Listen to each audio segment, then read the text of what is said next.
முதல்ல பம்பா நதி கிட்ட நம்ம தரிசனம் பண்ணுவோம். சின்ன பாதை வழியா போறது இங்க இருந்து தொடங்குது. பம்பா நதி பயணம் புனிதமான பம்பா நதி கரையில இருந்து தான் தொடங்குது.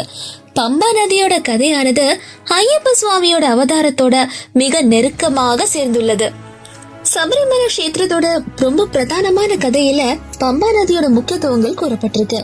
ஓர்ம புராணப்படி சிவபெருமானும் மோகினி ரூபத்துல வந்த விஷ்ணு பகவானும் இணைந்ததுல பிறந்த சுவாமி மணிகண்டனா சிவபெருமாள் பம்பா நதிக்கரையில தான் பெற்றிருக்காரு.